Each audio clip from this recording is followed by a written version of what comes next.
Olá, meus queridos companheiros de jornadas das segundas-feiras, tudo bom com vocês? Boa noite, Pavani. Tudo bem, tudo bem. Boa Boa noite, noite, Paulinho Carvalho. Maurício Neville. Boa Boa noite, noite, Deville. Pavani, Neville, Eu Ivana. quero uma camiseta dessa, hein, Paulo? Eu quero uma camiseta dessa. Ó, totalmente. Para todos, né, Paulito? Para todos, né? Para todos. Isso, exatamente. Estou na Bom, fila. senhores web espectadores, estamos aqui ansiosos para receber um dos convidados que vai nos abrilhantar aqui no nosso programa.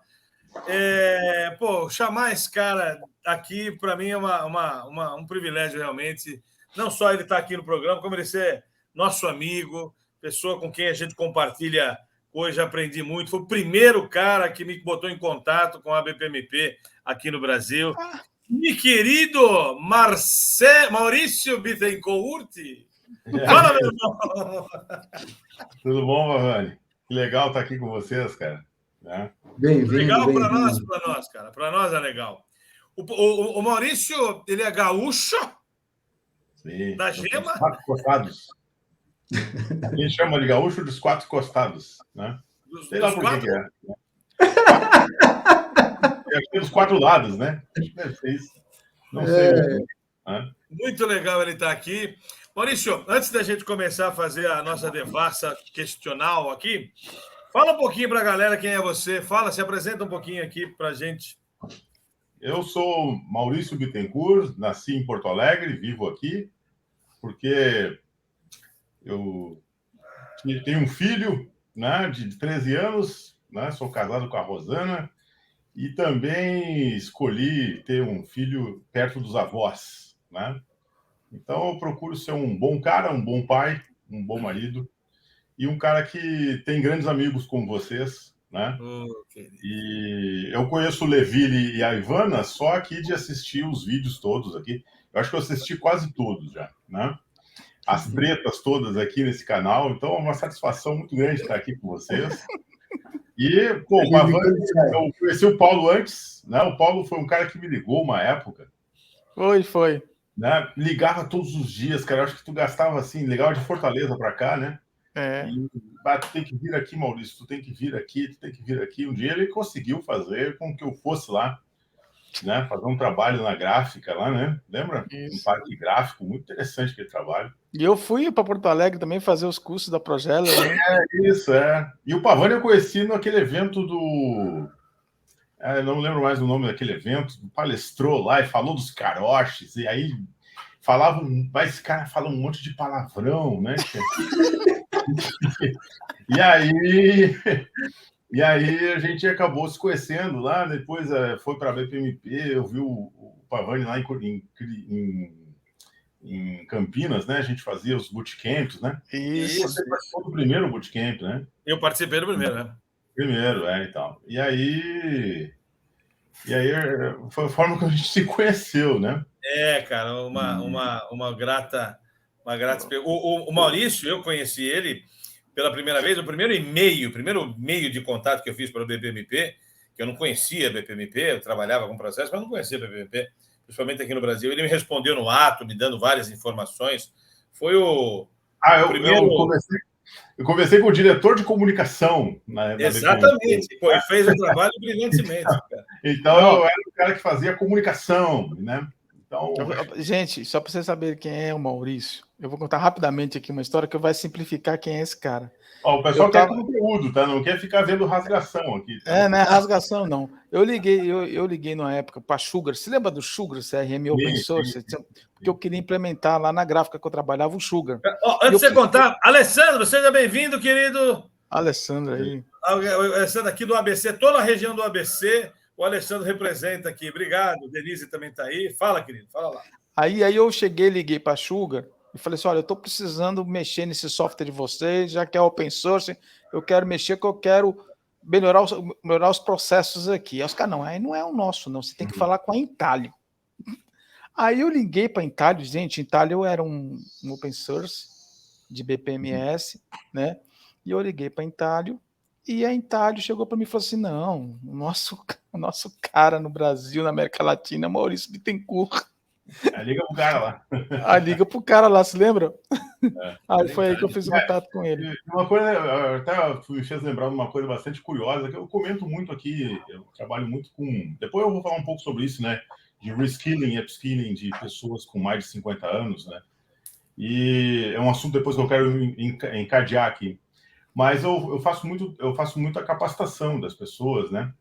E eu comento, volta e meia, esse projeto que nós fizemos lá em Fortaleza, sobre o parque gráfico, e eu vejo muito, assim, equívocos de modelagem de processos, né? Que o pessoal primeiro bota as raias e depois começa a modelar, né? E tal. E eu sempre comento sobre esse projeto lá que, na verdade, eu tive uma oportunidade de falar com o dono da empresa um dia antes. O Paulo separou lá um lugar, lá numa empresa de RH, que prestava serviços para a empresa. Eu fiquei um dia com ele, conversando com ele o dia todo. E ele falou assim, Maurício, olha aqui a minha chave do meu carro. Pensa que como se fosse a chave da minha empresa.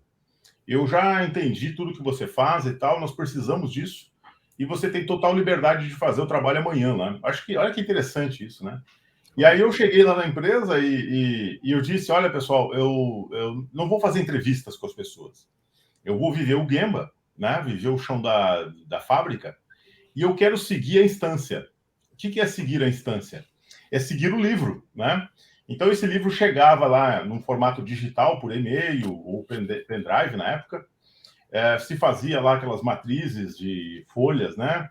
Depois imprimia todas as folhas, dobrava os cadernos, colocava a capa, passava por vários pontos do processo lá até o final, chegar no caminhão, lá embalar e levar para o... Eram muitos livros na época, né? Livro para aeroporto, essas coisas. E eu seguia a instância. E aí nós conseguimos enxergar várias configurações da instância. Exatamente. Né? E isso ainda é muito... As pessoas não fazem isso ainda, tá? Não seguem a instância de processo. E não tem até noção de que é uma instância de processo.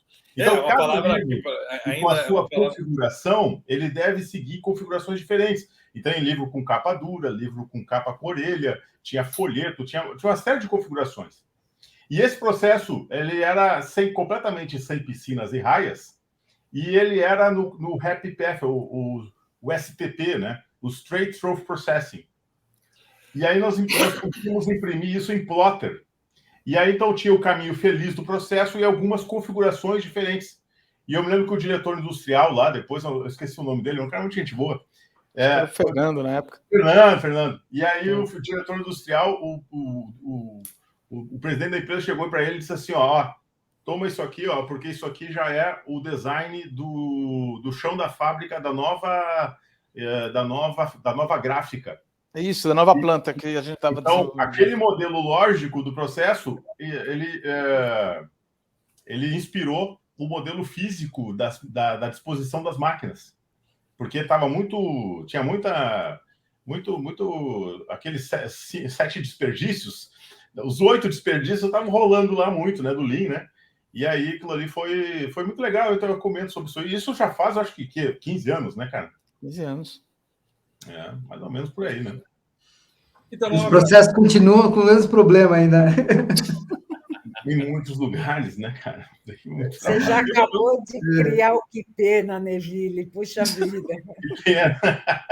E o Maurício sempre é o representante, para mim, é o melhor representante da tecnologia na automação dos processos, é o cara que mais fala com propriedade e com conhecimento, e com representatividade também, representou a Itália aqui e agora representa outras organizações também. Vamos falar um pouquinho disso. Deixa eu começar aqui, então, fazer uma pergunta, que sempre foi uma curiosidade que eu tive. É a primeira vez que eu tenho a oportunidade de entrevistar o Maurício. Eu sempre bate-papo regado de cerveja ou de qualquer tipo de movimento do lado, ficar conversando as coisas assim, né? E o Maurício... que você encontrou foi um almoço com a tua família, cara. Exatamente, então é isso que eu ia falar. Legal, né? Olha que legal de lembrar. A gente fala de tomar cerveja, beber cerveja, não sei o quê. Não, cara, foi um almoço com a tua família. Né? Eu quero gravar isso para deixar para a eternidade aqui. Depois que eu tive meu infarto, o Maurício foi o primeiro cara que veio me visitar aqui. E de um jeito absoluto. Eu moro em Santos, né? E quando ele me ligou, falou: e aí, cara, como é que você tá? Você tá vivo, desgraçado? Você tá bom, né? Falei, cara, eu tô bem, graças a Deus. Contei o papo e tal para ele. Ele falou assim: tô indo aí. Eu falei, não, vamos marcar, né? Vem aqui. Não, eu tô indo aí, como é que faz para chegar aí? Ele estava em São Paulo, cara. Ele chegou em São Paulo, pegou um ônibus, veio aqui, eu fui pegar ele na praia e ele me deu o privilégio de ficar um dia, que eu até me emocionei aqui, porque foi o cara que parou de trabalhar um dia e veio ficar comigo aqui uma tarde tomando café, ele, minha esposa, minha filha, meus cachorros, minha família aqui.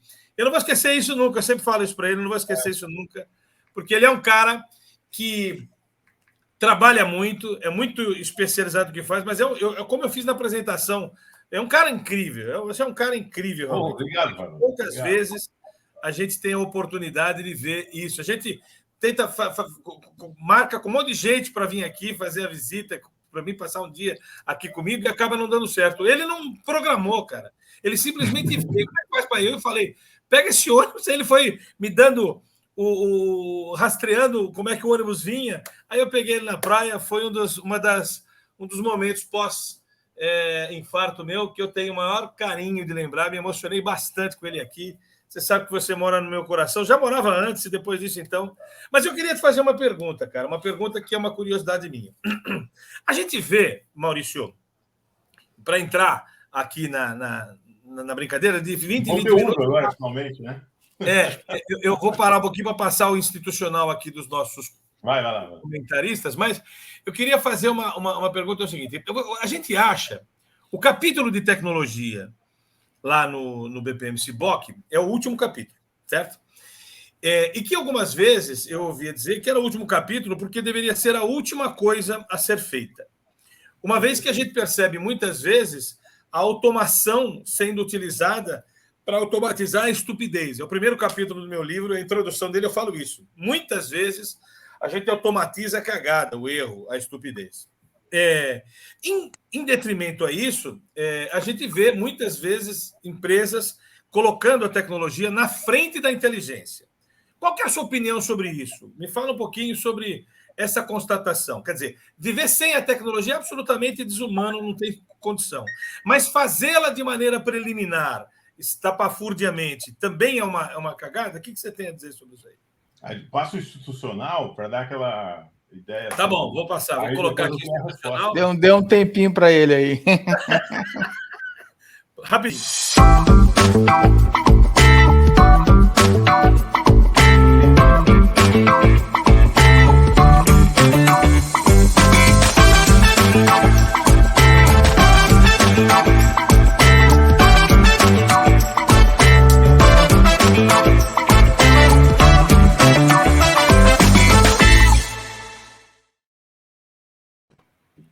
Aí, agora sim. Né? Beleza. Foi legal esses vídeos de vocês aí, cara. Cara, eu lembro que eu era muito mal entendido, às vezes, lá nos bootcamps, né? E eu vejo, assim, muitas pessoas que... os bootcamps eram há 10 anos atrás, né? E tinha pessoas lá que ficavam muito horrorizadas e tal, né? Porque sempre tem uma questão... Só para explicar, o bootcamp, gente, era o nome do curso para formação de pessoas para eventualmente fazerem a prova do CBPP posteriormente. O Maurício, o Gatti, o Furlan eram os professores das primeiras turmas que tivemos, né? Preparava as pessoas para elas chegarem mais preparadas na prova, que era no sábado. Né? E aí as pessoas sempre falam muito, né, de que nós temos que colocar as pessoas em primeiro lugar. Né? E sempre assim, você vai ver um discurso muito assim, básico, né? As pessoas sempre em primeiro lugar e tal, né? Só que o ser humano, tu sabe muito bem, né? Tu é um cara especialista nessa área aí, né? O ser humano é um cara muito complexo e também muito reativo às coisas, né? Às novidades. Né? Então lá eu vivenciei muitas pessoas que eram muito reativas a isso, né? E hoje talvez até tenham um pensamento diferente disso, né? Muito reativas à automação do processo, à melhoria do processo, à mudança, né? Então, essas mudanças acontecem já lá desde o tempo da reengenharia, na década de 70, né? Eu participei aqui de projetos da Gerdau, que faziam reengenharia nessa época, década de 90, e eram coisas assim que patrolavam assim, a organização e mudavam muitas coisas antes na organização, tá? Então, melhorar o processo antes de aplicar uma tecnologia é uma coisa básica, tá? É até mesmo assim, ó, você tem que fazer as is. Você tem que conhecer o que está rolando no processo antes de melhorar esse processo. As is é a situação atual. Você tem que ter uma noção clara do que realmente está rolando antes do processo, antes de começar a propor melhorias para aquele processo, né? Ou propor melhorias em qualquer coisa na organização, né? Repensar ela de uma forma mais ágil, né? Então, é fundamental ter um as-is, né? Então, para esse as-is, depois você tem uma situação que você vai projetar o modelo ideal. Então, o que você está colocando aí faz todo sentido. Você tem que ter uma noção do modelo atual para poder ver o que você vai chegar no futuro. Mas, muitas vezes, o processo, você tem que simplesmente jogar ele fora. Pegar ele e botar no lixo, cara. Tá? Porque esse processo, ele é da década de 80. E é muito comum, nós vemos aí, né? Empresas ainda no modelo década de 80, assim. Vamos pegar um exemplo, tá? Ontem, essa semana passada, uma pessoa mandou um orçamento para mim. Na verdade, ele mandou ali a folha de quanto eles gastavam em ERP. E eles estavam substituindo o software de gestão para um outro software de gestão e estavam gastando, assim, cifras de 7 dígitos naquilo ali. Você troca um ERP de uma empresa, você simplesmente está comprando um software que o teu concorrente já tem. Né? E você não tem uma vantagem competitiva. E aí, muitos desses ERPs ainda é aquilo que eu sempre falei, né? A pessoa pega num papel, abre uma tela no menu, entra numa transação, né? E lança aquilo num sistema e tira um relatório. Então, é muito anos 90. Na época que eu fazia faculdade aqui na PUC, era isso, cara. Fazer sistemas para criar um banco de dados e uma interface para aquele banco de dados de informações que, na verdade, rolam de pessoa para pessoa, não rolam pelo sistema, né? Então, como é que você vai arrumar um processo desse? Você tem que ter uma noção. E aí, muitas vezes, o pessoal me contrata, que tenta me contratar para fazer mapeamento para trocar sistema de gestão. Cara, eu não vou fazer isso aí, entendeu? Sistema ERP, né? Então, esses são sistemas assim que muitas vezes, cara, você tem que retransformar ele completamente. Aí o modelo as-is é um modelo para você se convencer disso, né? E melhorar esse processo, muitas vezes você nem existe esse processo. Você vai construir o processo do zero. E toda a questão também de inovação também vai rolar muito isso, né? Inovação, você vai criar uma coisa nova. Então, é um processo completamente distinto do que está acontecendo. Muitas das inovações que nós temos hoje é uma inovação de user experience. Você não tem uma inovação de back-end, tá? E uma das coisas que vão acontecer muito fortemente nos próximos anos, eu estou percebendo isso, não é uma inovação de front-end, é uma inovação de back-end. Então, o que é a inovação de front-end? É você diminuir, melhorar a experiência do usuário, né? É você dar mais conveniência para ele, eliminar os atritos que o usuário tem, né? O cliente tem com o processo, reduzir drasticamente o tempo de lead time desse processo, de ponta a ponta, né? Mas no back-end mudou pouca coisa. E, ultimamente, o que a gente vai ver vai ser uma grande transformação do back-end que vai influenciar muito os modelos de negócio. Então, tudo está se transformando. Mas a maioria dos processos é ainda, né, o as-is, to be, e você depois analisar, melhorar esse processo e colocar uma tecnologia em cima. E aí sempre se fala, né, vamos botar uma tecnologia em cima daquilo que não foi melhorado ainda, né? Então, como é que é? Tem uma frase, né, do Bill Gates, né? Você roda hoje, você botar uma tecnologia, você vai ter uma porcaria mais rápido, né? Uma coisa mais ou menos assim. Além disso, tá? Muitas coisas que hoje são feitas por humanos estão sendo substituídas. Uma delas é o Process Mining, né?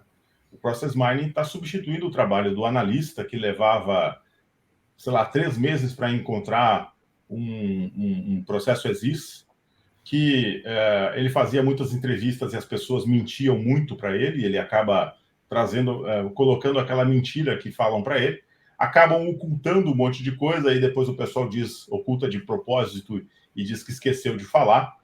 E aí aquilo que você esqueceu, o que você ocultou, o que você mentiu, essa verdade vai ser nua e crua com base nos dados e nos rastros digitais do seu processo. Então isso está mudando muito o comportamento das pessoas, né? Então a gente está usando algoritmos, né, que vão, que já fazem isso, não é uma grande novidade, tá? Mas já fazem isso já há um bom tempo. E aí você tem um, às vezes, instantâneo, praticamente instantâneo, dos rastros digitais para poder fazer a melhoria. E aí melhorar o processo e realmente aí automatizar o processo. Não sei se eu respondi a tua pergunta, eu dei muita volta. Não, sim, sim. Respondeu. Quer dizer, é meio que inevitável as pessoas conviverem com um processo caduco e quererem automatizar isso antes de fazer a melhoria. Na minha opinião... O problema é que as pessoas que propõem a melhoria, elas não têm noção da possibilidade que se tem de tecnologia. Esse é o grande problema, cara. Então você vai pensar assim, ó, pô, eu faço hoje, sei lá, um processo que tramita alguma situação lá, sei lá, vou pegar no governo, tá? Uma cópia, uma negativa de não sei o quê. Aí o pessoal vai pegar aquele processo como eles usam há muitos anos e vão criar um workflow automatizado do mesmo modo operandi que eles fazem. Só que o grande problema dos processos está nas integrações e principalmente nas decisões. Então, esse é um topo. Assim, eu já trabalhei com muitos processos, tá? Os gargalos dos processos, eles estão nas decisões. No momento que você para no processo e toma uma decisão.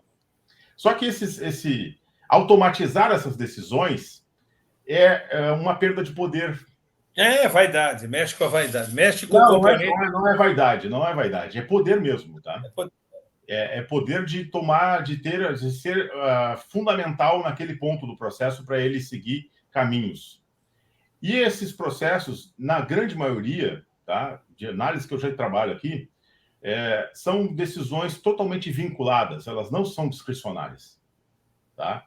Então, a discricionalidade, todo mundo quer botar discricionalidade nas coisas. Que é assim, eu tenho o meu julgamento e esse processo caiu aqui na minha fila e eu vou decidir para onde ele vai e quando ele vai.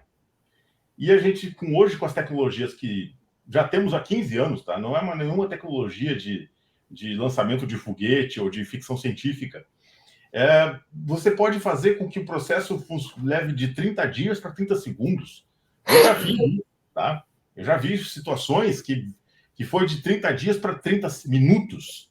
Então, você consegue fazer processos fluírem muito rápido, de uma forma assim que o custo de transação é muito baixo. E aí o Paulo sabe, né? Eu trabalho desde aquela época lá com software open source.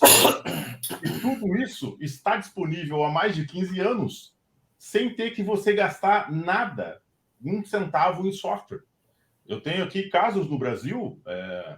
de bancos, grandes bancos, que usaram o software que eu uso, o software alemão, esse da Camunda, por mais de 3 anos, sem pagar um centavo para os alemães.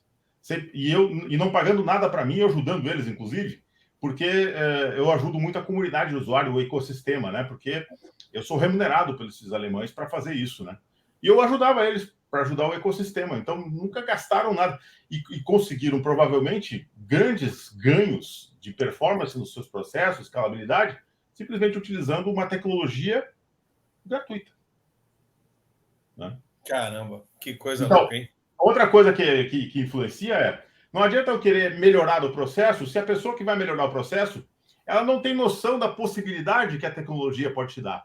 Então, ela vai aplicar aquilo que ela conhece, aqueles paradigmas que ela conhece, com aquela tecnologia. Então, vai virar, assim, aqueles diagramas com raias, com tarefas para uma pessoa, outra pessoa. E aí, o que acontece? É a grande crítica que eu sempre fiz na BPMP sobre aquelas apresentações que faziam, muito em Brasília, inclusive. O pessoal fala, nós reduzimos a cubagem de toneladas de papel do ano de 10 toneladas para 1 tonelada, automatizando esse processo. Então, as pessoas, elas só enxergam aquilo que realmente é sinestésico, que você pode ver, que você pode tocar, que é o número de papel que você substituiu. Mas isso não é um ganho tangível, mas não é o maior ganho que você vai ter numa automação de um processo, entendeu? É o tempo, né? Deveria ser o tempo. tempo. A grandeza preponderante. Tu é um cara que eu admiro muito pela aula que tu deu aqui nos meus cursos aqui, cara, dos teus indicadores, né, cara? Pô, tu trabalha com aqueles taxa, ou é taxa ou é índice, uma coisa, a visão bem pragmática sobre indicadores e sobre interpretação de indicadores, e um deles é o quê, né? Você vai ter custo, você vai ter tempo, né? O quanto você vai tramitar isso rápido. E aí, a questão da experiência e diminuir o atrito para o cliente, né? Esse é o ponto. Senhores, por favor, deixa eu me calar aqui, porque pode falar. E tudo ao mesmo tempo, vamos lá. Posso começar as damas primeiro? Vamos lá? Pode, as damas primeiro, vamos lá. Estou ansiosa aqui para fazer umas perguntas para o Maurício. Opa. Maurício, vou pegar um pouquinho o gancho que você fala, que você trouxe aí dos papéis, né? Muitas dessas questões me parece, um pouco pela experiência que eu tenho tido nas consultorias nessa área, que o pessoal automatiza a atividade, isso convence eles de que está automatizando o processo, e que ele tem processo, ele nem tem processo. Então, você vai fazer o diagnóstico da empresa, ele não tem processo estruturado, mas ele diz, como que eu não tenho? Está automatizado. Aí você vai lá, você vê uma atividadezinha que está automatizada e que mede a quantidade do papel que ele economizou, né? Então, aí, assim, a dificuldade de dizer, olha, então, não é... Eu queria que você me comentasse um pouco sobre essa questão. E a outra questão que eu pedi para você comentar é que quando aí você consegue convencer de que, olha só, você não tem processo estruturado ainda, ou o teu processo está frágil, vamos fazer o as-is, e você está ultrapassada. Não se faz mais as-is, aqui a gente só usa metodologia ágil, né? Sim. Então, eu queria que você comentasse essas duas questões, que eu acho que você deve ter bastante experiência com esses dois probleminhas. Excelentes perguntas, hein? Tá, isso aí, olha, dá pano para manga. Primeira coisa, tá?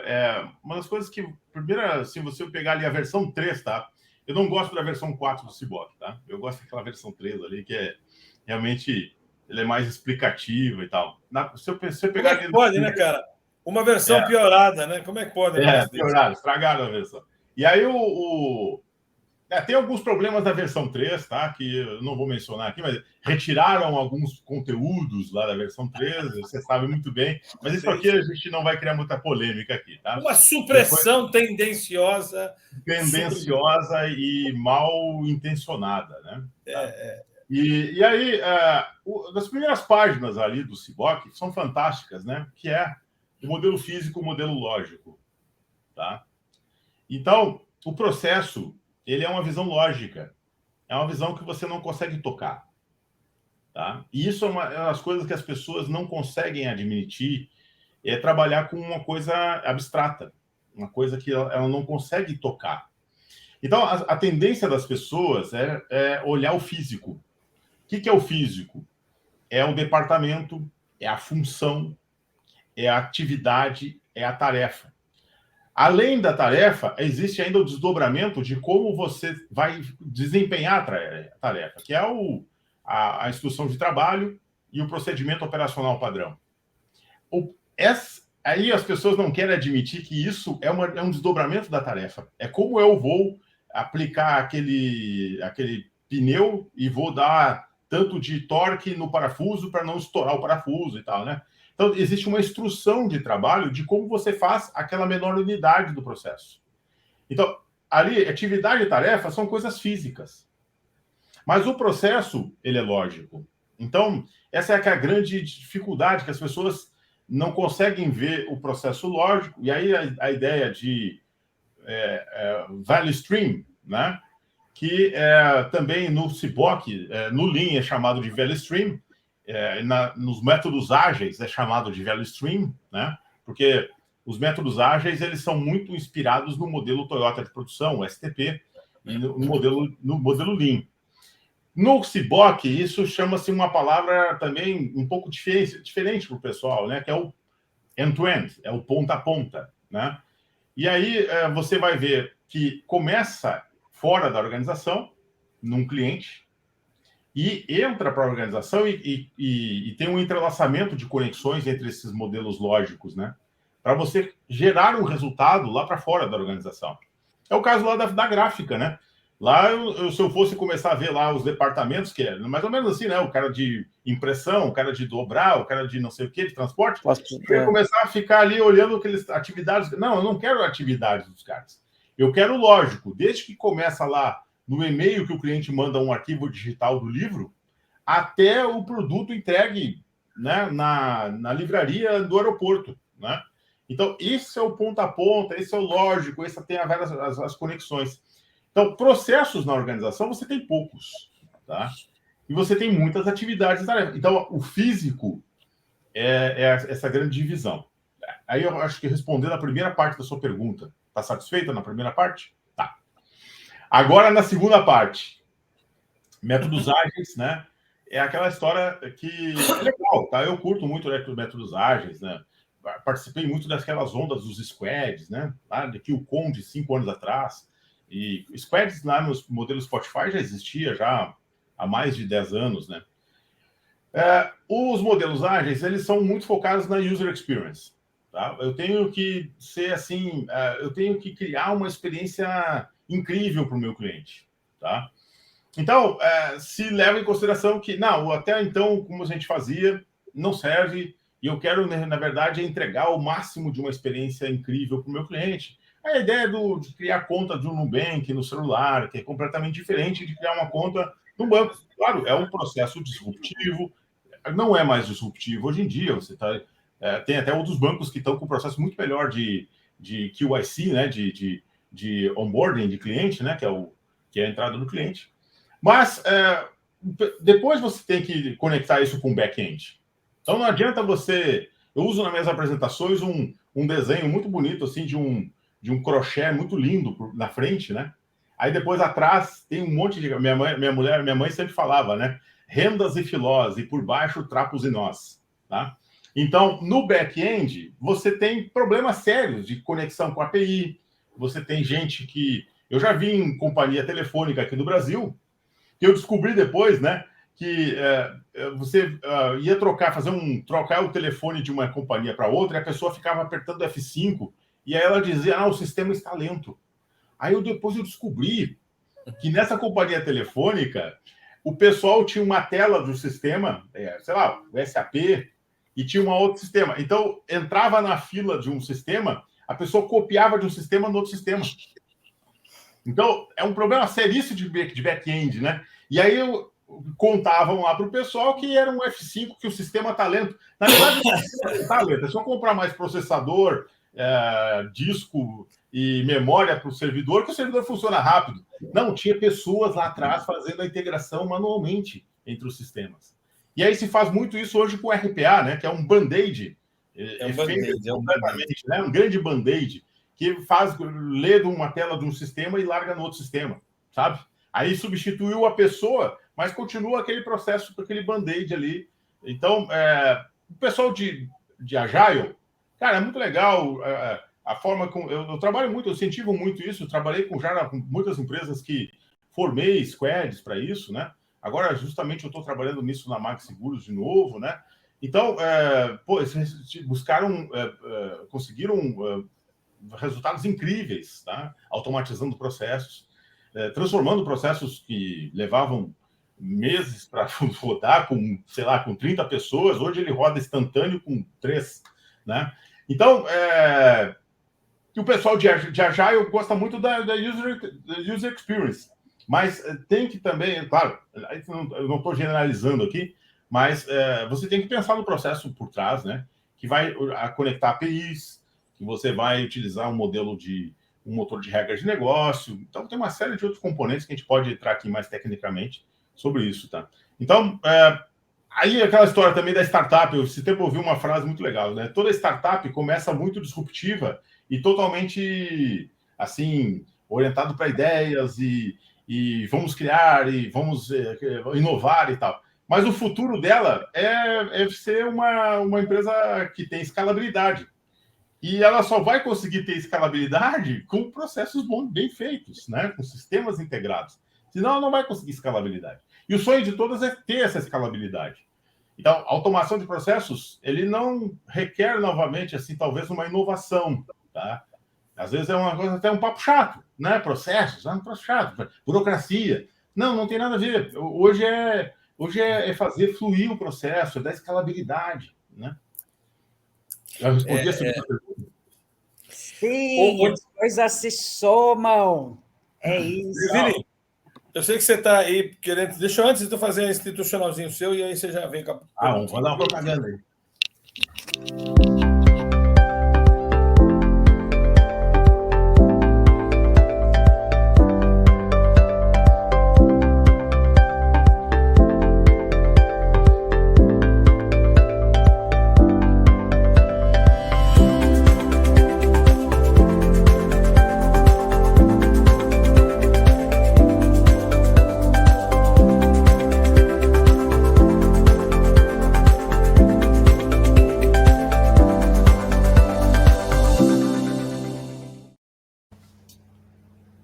Vontade, né, Vini? Aê, agora sim, agora sim. Eu estou aqui só nas escutas. Eu gosto muito de ouvir, mas eu vou para o lado da pequena e média empresa, tá? Que eu vejo que o buraco, na verdade, eu acho que é um pouco mais embaixo ainda, né? Eu trabalho com várias tecnologias, né? E agora estou tentando estabelecer, depois do mapeamento que a gente fez, o Pipefy, né? Então, a gente fez o Aziz, e vamos tentar aí trazer o Pipefy para isso. Eu não conhecia esses open source, depois eu vou até dar uma olhada com mais calma, mas o Pipefy que eu vi que foi hoje, talvez, que mais integre essa possibilidade aí, sem propagandas aqui, sem merchan, sem nada, mas foi o que a gente gostou, até o que é recomendado até no livro do Pavani também, que a gente está olhando com mais calma, vamos dizer assim. Mas, tirando um pouquinho daquela questão que você comentou, Maurício, falou do Pavani, dos indicadores, né, da questão das taxas, dos índices, né, o indicador ele tem que ser um número que representa uma equação, algo que vocês queiram, né, e aí vem o outro lado da moeda, né. Uma das coisas que a gente fala na metrologia, na minha área, é o que a gente quer medir, né, saber o contexto das coisas, né. Então, eu vejo muitos indicadores, muitos painéis bonitos, e aí, quando o cara chega para o cara no processo, tá, e o que você entendeu como o seu processo está funcionando? Como é que você compreendeu isso? Você não acha que a gente está levando a tecnologia muitas vezes para esse lado de muita demanda de informação, mas pouca análise de resultado real, de desempenho concreto em relação a isso? Então, essa seria uma primeira questão. E até que ponto a automação vai equilibrar com o ser humaninho, né? Você colocou vários pontos aí, tem um livro, um cara muito bom que eu gosto, sobre Behavioral Science, que é Dan Ariely, que eu estou terminando de ler o livro dele, que é a Psicologia do Dinheiro. Uma das coisas que ele fala é que o ser humano tem aversão à perda, né? Perder alguma coisa. Por isso que pagar alguma coisa é sempre dolorido, entendeu? Porque quando você está levando o dinheiro embora, você está sentindo aquela dorzinha, né? E você falou de perder o poder, né? Essa questão do cara não ter mais a decisão. Então, até que ponto nós vamos equilibrar isso para o cara, às vezes, de repente, mesmo com a tecnologia, querer mandar ainda? Né? Será que a gente vai conseguir impedir isso mesmo? O ser humano dá um jeito, né? O brasileiro tem a severança, como o Pavani fala, que é uma beleza, tanto para fazer o bem quanto para fazer o mal, né? O cara se vira para fazer tudo, né? Então, esses dois pontos que eu queria ver com você, essa análise de números, que muitas vezes a gente nem sabe o que é direito, se a gente está medindo o que a gente deveria, o ser humaninho, com esse comportamento todo lindo e maravilhoso que nós temos, vai realmente enfrentar isso. Legal. Pô, sempre vem duas perguntas, hein, cara? Que legal, hein? Vamos lá, primeira parte da pergunta. Primeira pergunta, tá? Uma das coisas que mexeu comigo, uma vez eu fui fazer um trabalho numa indústria, e nessa indústria nós utilizamos o modelo SCORE, né? Que é o operational, o Supply Chain Operational Reference, né? Então, como nós íamos fazer todo um processo de chão de fábrica e também da cadeia de valor e da arquitetura de processos deles, e o diretor lá eles tinham um diretor de inovação e CIO ao mesmo tempo, né? E o cara era incrível, tá?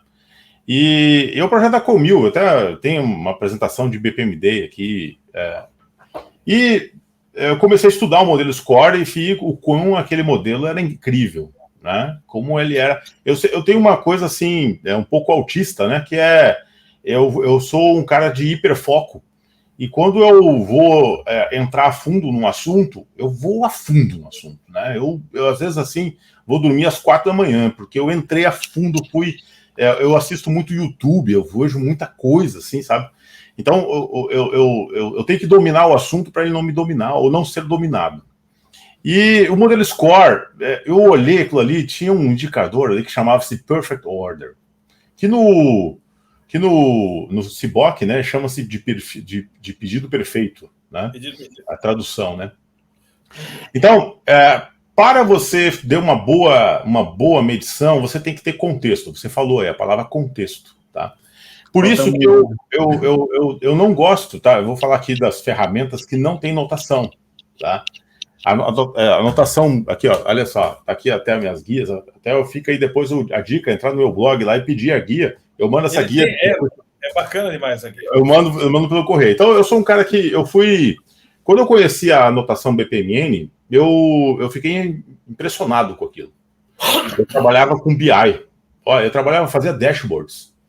E teve duas coisas que aconteceram ao mesmo tempo quando eu migrei de Business Intelligence para BPM. Eu trabalhei num projeto que tinha uns caras fera de Lean que pensavam o modelo enxuto, né, processo no meio e os cadeia de valor e tudo mais. Né? E esses caras de Lean, eu entendi o Hoshikanri.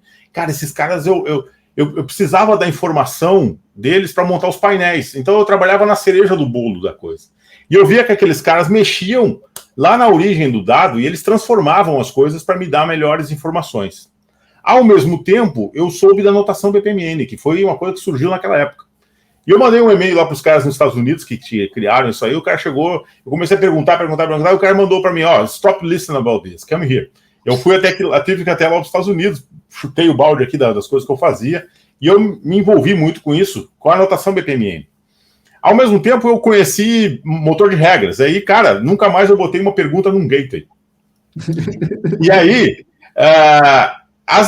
as ferramentas que não usam uma anotação, que você consegue ver no contexto do fluxo do processo, pontos que você vai ter métricas, que você vai capturar métricas naquele contexto, e depois você vai ter uma visão mais alto nível, que você consegue ver lá, digamos, no lead time. É o tempo final menos o tempo inicial, eu tenho tempo de atravessamento, né, na indústria, ou tempo de tramitação na área pública. Então, ferramentas que não têm um contexto visual de desenho como um BPMN, para mim não fazem sentido, tá? Ferramentas que são a que você colocou aí, que é um Kanban, que na verdade é automação de formulários e interação de pessoas e algumas integrações com... Para mim, eu prefiro trabalhar a questão da orquestração, sabe? De ponta a ponta. E aí, nessa orquestração de ponta a ponta, você tem integração a APIs, você integra robôs, RPA, você entrega o motor de regras, você integra com uma série de outras coisas. Mas tem um fio de condução, e aí naquela orquestração você tem um contexto da medição. Então, eu lembro muito bem assim, de uma reunião nessa empresa, que eu falei do Perfect Order e teve um nível tático assim, da empresa que começou a rir na reunião. E aí os caras começaram assim, eu comecei a ver, né, os caras, pedido perfeito nesse caos todo aqui. Aí eu me lembro que o CIO, cara, eu nunca vi uma aquela de cima para baixo assim, tão bem dada, né? O cara diz assim, vocês estão pensando o quê? Se vocês não querem pedido perfeito, então cai fora, meu, né? Então, só para um exemplo assim, de um processo, de um indicador, que você precisa pelo menos ter 90% perfeito, sei lá, e 10% é o que você vai tocar. Outra coisa também fundamental do score é que todos os indicadores são orientados para a perspectiva positiva. Se você olhar numa área médica, né, de acreditação, a grande maioria dos indicadores são para perspectiva negativa do processo, que é quanta gente morreu, quantos erros médicos eu tive, quantos remédios eu entreguei errado, e quantos eu matei com o remédio errado, sabe? E no score, não. Quantos pedidos de 100% eu tive uma proporção que foi perfeita, que foi assim que... E aí busca a excelência, né, do processo, tá? Então, essa é a primeira questão. A segunda questão que você colocou é a questão Tá bom a primeira pergunta? Tá satisfeito, cara? Tranquilo. Tá. E aí a segunda pergunta é a gestão da mudança, né? Você está colocando aí que as pessoas vão perder, né? Perder alguma coisa quando o processo for melhorado, né? Como o Paulo, a primeira vez que eu ouvi falar sobre isso, o Paulo me disse, vamos chamar o Maurício aqui para algoritmizar essas coisas, né? E aí você algoritmiza e transforma o trabalho da pessoa em um trabalho insignificante. É comum isso, tá? No início, eu até achava assim que eu devia tangenciar isso, tá? E eu, de um certo ponto para frente dessa carreira de BPM, eu resolvi não falar mais assim de tangenciar esse assunto, sabe? É de ser mais pragmático e dar real, tá? Eu tenho visto aqui alguns projetos, tá? Que o pessoal tá pé na porta, tá? Eu tenho um caso aí, que eu não vou mencionar o nome, mas eu estou agora me envolvendo com governança, né? E eu me transformei em conselheiro agora de uma organização. E uma reunião lá de conselho, essa pessoa disse assim, tá, peraí, vocês não estão conseguindo mais fazer isso? Então tá. Então, abandona esse pessoal e vamos comprar uma startup que vai fazer isso, né?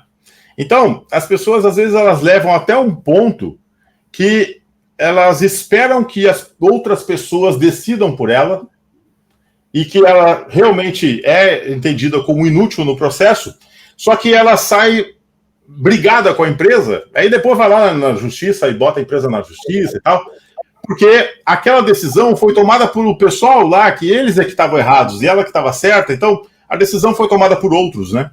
Então, as pessoas esperam isso, tá? Muitas, não todas, né? Mas uma boa parte das pessoas esperam que o processo mude e substitua aquilo ali. Mas eu participei já de muitos projetos, tá? Um projeto que foi muito legal, que ele diminuiu o processo de venda da organização de um tempo muito grande, né? E aí a pessoa que era lá no final do processo, ela se antecipou, ela viu que aquilo ia acontecer e se transformou vendedora. Ela veio para a parte comercial. E ela se deu muito bem na parte comercial. Por quê? Porque ela viu que lá a parte final do processo ia acabar aquele trabalho dela, né? Então, tem pessoas que se antecipam isso, mas não eu acho que não é a grande maioria, tá? Não é a regra, né? Não, e até assim, ó, não é uma questão de pessoas mais velhas ou pessoas mais novas, tá? Tem uns caras novos que têm uma cabeça pior do que os caras que têm 50 anos, tá? Os de 25, a metade da idade. Não é uma questão é uma questão de comportamento mesmo, né? Não é uma questão de comportamento mesmo, né? Maurício. Paulinho, deixa eu primeiro fazer o seu institucional, fofo. E aí você vai abrir a boca? É bom, né?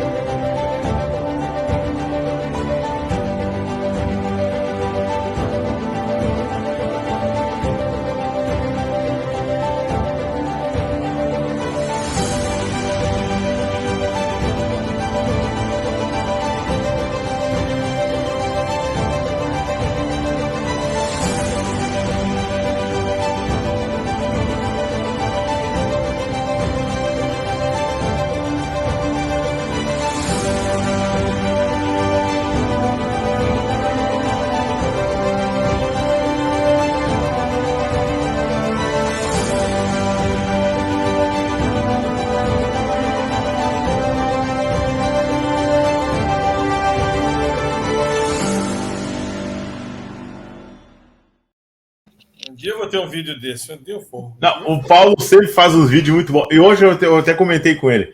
Eu vi ele colocar esse vídeo, muito legal o vídeo, né? Nos grupos aqui que eu participo, em comum.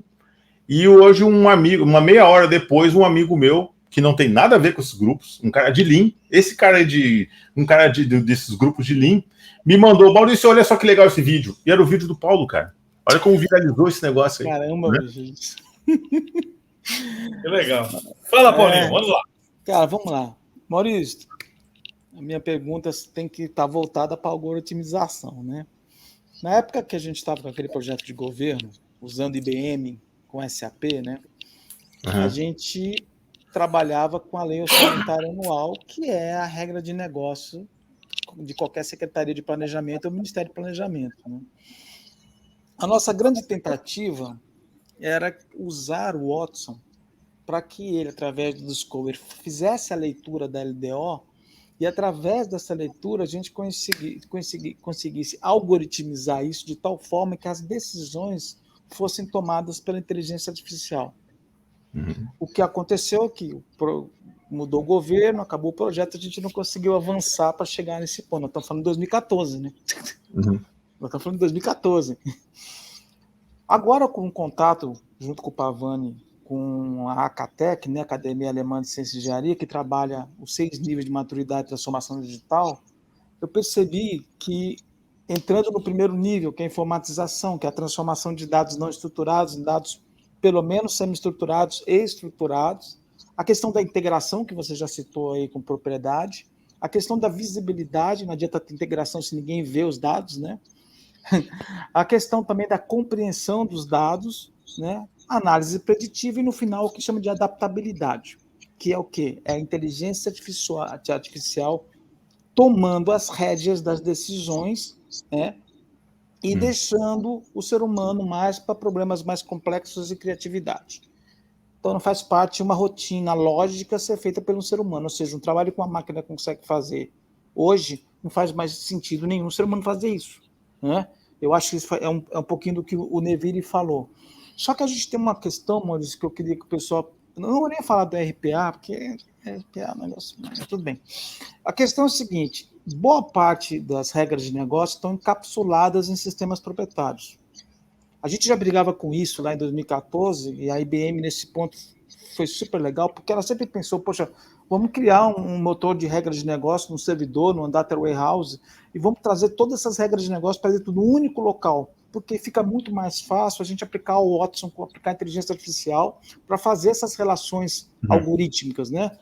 E aí sim, deixa a inteligência artificial simular os cenários de decisões até um ponto de o cara não precisar mais fazer aquela decisão baseado naquele cenário que está colocado. Como você vê hoje a automação de processos conseguir não só a integração, mas conseguir ter acesso a esse encapsulamento das regras de negócio e também abstrair o que é pior de todas? Não sei se você já viu esses casos, eu vi vários. É a regra de negócio que está dentro do cérebro, que a gente chama de conhecimento tácito, né? O Furlan falava muito disso. Esse conhecimento tácito é uma merda, porque você não consegue é o dump de memória, né? Do cara, né? Aí ele brincava e dizia que não adianta desentortar galhos, né? Melhor plantar novas sementes. Nesse ponto, o que você acha? É melhor desentortar o galho, plantar novas sementes? Como você acha que os processos, a automação dos processos, pode interagir com a inteligência artificial ao ponto de você ter acesso a isso? Pô, pergunta bem completa, né, cara? Olha, as perguntas aqui não são fáceis, né? Cara, primeira coisa, tá? Eu acho que se o pessoal for no meu canal lá, vai poder ver bastante coisa sobre isso, né? De modelos distintos para processos e regras de negócio e decisões, tá? Acho que nós temos que pensar primeiro isso, tá? Que processo é uma coisa e modelo de decisão é outra, tá? Isso pode parecer muito simples e óbvio, mas nem todo mundo enxerga esse óbvio, tá? De que processo é uma coisa e modelo de decisão é outra. Inclusive, os processos eles mudam muito menos do que as decisões. Então, o ciclo de vida de um processo ele é muito mais estável. Ele muda pouco, tá? O processo muda pouco. E aí, às vezes, as pessoas acham, nós temos várias versões do processo. Não, ele faz a mesma coisa. Ele pega um dado daqui, porque o processo é o que leva a entrega de valor. Ele é o condutor da entrega de valor. A decisão, ela só define os caminhos que essa entrega vai ser feita. É a ideia do trem, né? E nos trilhos você tem um ponto lá, quem brincou de ferrorama é isso, né? Tem uma chavezinha que faz você ir para lá e para cá, né? E tal. E aí aquela história, por isso que não tem decisão, não tem pergunta no gateway, né? Então, partimos desse ponto aqui que nós temos duas coisas distintas. O modelo de decisão, ele tem muito mais a ver com machine learning, com uma inteligência dentro desse modelo. Eu parto do princípio que nós temos que ter uma visão bem clara do que é vinculado e o que é discricionário, tá? Vou ser bem didático aqui, porque o pessoal que estiver assistindo o vídeo, acho que vai ser bastante importante. Melhor. O vinculado é, você, digamos, é um prédio, tá? Eu quero fazer um prédio na minha cidade de 20 andares. Aí você vai lá no plano do diretor da cidade e diz, olha, não pode fazer um prédio de 20 andares porque nós só permitimos 16 andares aqui na cidade. Então, a pessoa que vai dar uma resposta sobre aquilo não precisa de julgamento nenhum. Olha, 20 andares não pode, cara. É 16. É uma regra de negócio. É a regra. É vinculado numa norma, numa lei, numa instrução de trabalho, sei lá. Alguém decidiu uma política de preço, N coisas, tá ali. É vinculado completamente. Já fazer um evento na cidade de encontro de motociclistas na cidade, né? Pô, isso aí vai trazer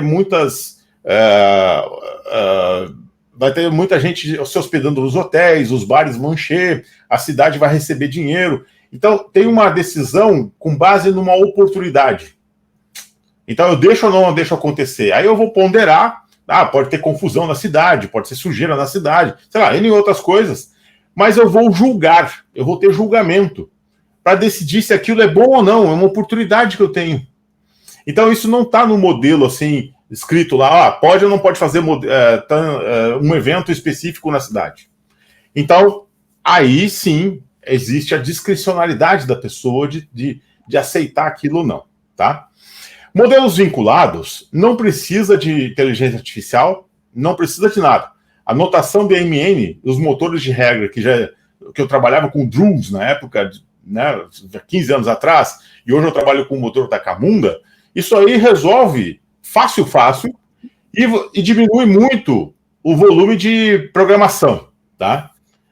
Você sabe que eu não curto a história do low code, né? Porque no code é no run, né?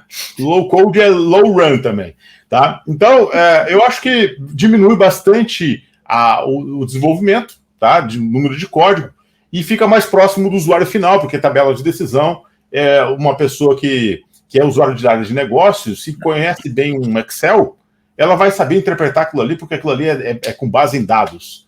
Mas ele é assim, ele é muito cartesiano, if then else, né? Faça isso se for aquilo. Já os modelos preditivos, os modelos já de machine learning, eu já trabalhei com projetos aqui, eu não sou especialista de machine learning, mas é aquela história, né? Você não consegue dominar todos os assuntos, mas é importante você saber quem que pode te ajudar naquele ponto, né? Você tem que treinar os modelos. Agora, essa venda de vendedor, né? Compra esse software aqui maravilhoso, pluga nos teus dados e ele vai sair conhecendo todo o teu negócio e até pode fazer isso, tá? Até eu acho que acredito que faça. Mas, cara, tem que treinar os modelos, tá? E hoje eu já participei de projetos aqui muito interessantes que o pessoal utilizou Python. Não precisa comprar nenhum software. Python você baixa, é uma linguagem, você baixa aquelas bibliotecas Panda, aquelas bibliotecas que o pessoal faz para data science, e você transforma aqueles dados em modelos treinados. E aí a ideia é do machine learning. Você está ensinando a máquina a tomar decisões. E esses modelos já substituíram decisões de médicos para conceder benefícios. Porque o presidente da empresa chegou lá um dia no Squad e disse assim, pessoal, por que vocês vão esperar isso aqui? Se a decisão é favorável ao beneficiário e eu tenho um modelo que pode aprender com base em todas as decisões de anos que os médicos já tomaram, treina um modelo e entrega o benefício de forma instantânea no celular dele. No momento que ele colocou lá, já está instantâneo. Ele não tem que ficar tramitando dentro da empresa, mandando para uma pessoa, ou esperar segunda-feira para ter uma resposta. Então, os modelos de machine learning também, cara, você pode treinar uma pessoa a fazer isso e essa pessoa treinar esses modelos para fazer isso. Eu não acredito muito nesses modelos muito assim, maravilhosos, tá? Hoje eu estou participando de uns projetos muito legais, já de pesquisa, tá? De investimento. Eu faço investimento pessoal em inteligência artificial. Eu dou para uma inteligência artificial cuidar do investimento. E eu estou estudando essa empresa para trabalhar para ela, inclusive. Eu quero trabalhar para esses caras. E eu descobri que eles contrataram várias pessoas que operam para operar junto com a inteligência artificial, para treinar a inteligência artificial. Tá? Então não é assim, eu comprei um pacote, uma caixa, e ele vai ser mágico, pluga nos dados e ele sai resolvendo as coisas por mim. Não. Tá? E outra coisa também que é muito importante, tá, pessoal? Eu estou trabalhando muito hoje com governança. Nós temos que tomar um cuidado muito grande com as éticas dos algoritmos, tá? E as éticas dos robôs que nós estamos criando, tá? Isso é uma preocupação que eu tenho muito grande, e eu também, como eu fiz agora uma certificação para conselheiro de inovação, eu vi a grande preocupação que se tem com isso, tá? Nós estamos algoritmizando muitas coisas, mas, vamos pegar o exemplo, RPA. O pessoal está fazendo aqueles robozinhos para ler planilha, inserir no sistema, e aí isso tudo é espalhado por toda a organização, faz um shadow IT enorme, né? Ninguém tem controle desses robôs e eles saem fazendo coisas que pode ter, né, um bias ali, né? Pode ter um viés que pode até causar um problema de reputação da organização. Então, tomem cuidado para não sair fazendo, robotizando, algoritmizando tudo sem governança, tá? Temos que ter esse cuidado aí, tá? Não sei se eu respondi a tua pergunta. Não, cara, já deu 9 horas. Já deu 9 horas. A minha preocupação era só como a relação com os RPs para abstrair essas regras de negócio. Tá fácil, Maurício. Essa é a pergunta que me fizeram para fazer para você. Extrair automaticamente? Tá fácil? Tá com o Process Mining. Tá? Os modelos de Process Mining, eles não estão gerando automaticamente o DMN e o BPMN. Inclusive, eu falo muito com o Clayton lá da Upflux sobre isso. Tá? Comento com ele. Cara, tem que gerar automático isso aqui. Né? Mas os rastros digitais são fáceis hoje de você capturar eles e entender os caminhos, os principais caminhos, e tem modelos muito legais, tá? Que, inclusive, a ferramenta, eu gosto muito do pessoal da Upflux, que eles são que nem a moeda da Cardano de criptomoeda, tá? Eles são os caras que eles implementam as coisas no software deles com base em artigos científicos. Cara, qual é a empresa que faz isso? Ele é um cara que tem mestrado, doutorado nessa área, sei lá, doutorado, ele tem muita relação com toda a comunidade de Process Mining. E eu vejo, assim, features que ele tem no software dele baseadas em artigos, cara, científicos. Né? É o mesmo que a Cardano faz, né, na moeda ADA. Os caras só implementam isso na blockchain deles com base em artigos científicos, inclusive mais de 3 artigos científicos, às vezes, né? Então, se isso tem fundamento e o cara implementa isso lá, alguém que estudou isso, e aí essa é uma grande conexão entre a academia e o mundo real, que aqui no Brasil a gente não tem isso, tá, pessoal? É uma pena. O pessoal faz uma série de artigos e não aplica isso, né? E ele está bebendo na fonte de artigos lá da Europa, da Austrália, e a base fundamentada daquele artigo ele aplica na ferramenta, tá? E ele faz isso, ele lê essas regras de negócio com base nos rastros do que aconteceu. Então, existe um petróleo, né, que a gente chama, né, com os dados. Hoje em dia, né, o mundo será dominado por dados e algoritmos. Cara, esses algoritmos são construídos com esse petróleo, que é os dados. Então, respondendo a sua pergunta, é muito real você criar isso a partir disso, de dados. Só que essas ferramentas que você falou aí, que você mencionou, tem muito marketing, muita oportunidade. Quantas empresas compraram essa caixa e nunca implementaram? Sabe? Porque compraram uma visão do robozinho lá, sabe? Aquela coisa do... Cara, não é só plugar e fazer. Não adianta, cara. Você tem que gastar um pouco de suor nas coisas, né? para implementar, treinar os modelos e fazer funcionar. Não é simplesmente compra e faz rodando. Depois né? nós vamos fazer um debate sobre o conflito do Open e dos pacotes fechados para a gente bater. Outra. Cara, Essa da outra, hein? Bacana, viu? Só deu tempo de fazer uma pergunta a cada um aqui, cara. Olha que coisa louca, já foi 9 horas, cara. Olha, eu falei demais, então. Não, foi sensacional. Aí, deixa eu ver. É muito assunto, né? A aula. Eu vou fazer o que pena, que bom e que tal, só para o Maurício responder, tá certo? Só pro Maurício, porque senão... Aqui que eu vou responder. Olha lá, veja bem aqui, ó. Vinhetinha do que pena.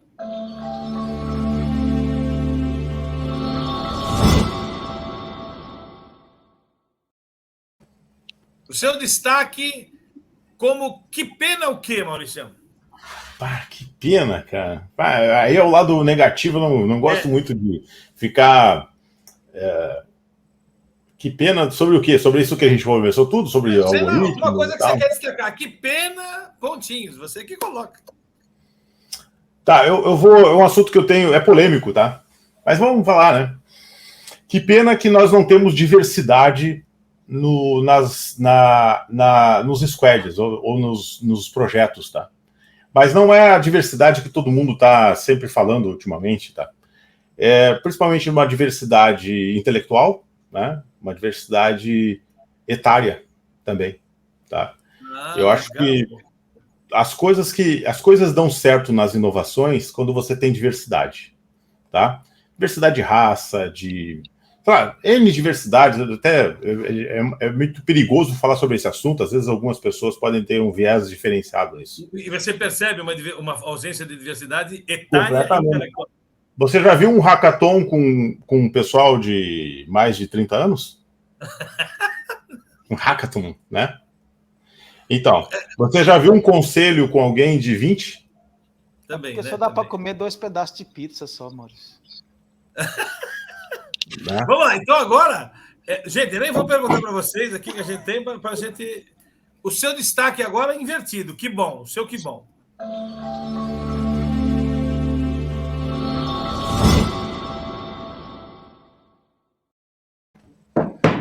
Que bom. Agora sim. Tem a ver com o que eu tenho feito. Até uma coisa que eu estava até lendo um artigo agora aqui sobre upskilling e reskilling. Eu até indico aí no Fórum Econômico Mundial. Eu não curto muito as coisas do Fórum Econômico Mundial, né? Tem um viés meio estranho assim. Mas eles têm uma coisa de reskilling e upskilling. Então, nós temos, tá? Que bom que nós temos oportunidade, eu faço muito isso, tá? Acontece muito isso comigo aqui. Pessoas que trabalham há mais de 30 anos na empresa, sei lá, 20 anos na empresa, têm, sei lá, 55 anos, e estão gostando de trabalhar com automação de processos, com algoritmização, trabalhando com machine learning. Eu tive uma grata surpresa de trabalhar numa empresa com uma pessoa que trabalhava com assembler em mainframe na Bolsa de Valores do Rio, para ter uma ideia como é antigo isso, né? E é o cara que faz o machine learning da empresa, né? Então, que bom que tem uma aceitação por esse pessoal de não ter aquela coisa assim, eu já estou velho para isso, né? Não. O pessoal está usando a sua experiência e trabalhando com algoritmos hoje, tá? E eu acho que isso ajuda, e eu acho muito legal, tá? Quando tem essa diversidade etária nos grupos, né? Que trabalham, os squads ou sei lá, tribos, tem vários nomes, assim, às vezes, se você falar, você está seguindo uma linha de agile diferente da outra, então, às vezes tem umas coisas meio assim, né? Mas, por quê? Porque nas empresas, aquele trabalho que se fazia há muito tempo, ele acabou. E as empresas estão realocando as pessoas nessas novas atividades, tá? De algoritmizar os processos, né? Esse é o que bom. Maravilha. Agora a tua sugestão, o seu que tal? Vinhetinha do que tal?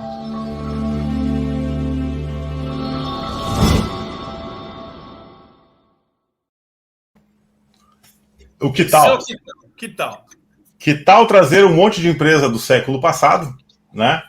Nós já estamos há 20 anos aqui no século... 22 anos aqui no século XXI, né? Trazer que privilégio o nosso viver essa transição, né, cara? Que cara, isso vai dar muito trabalho, né, cara?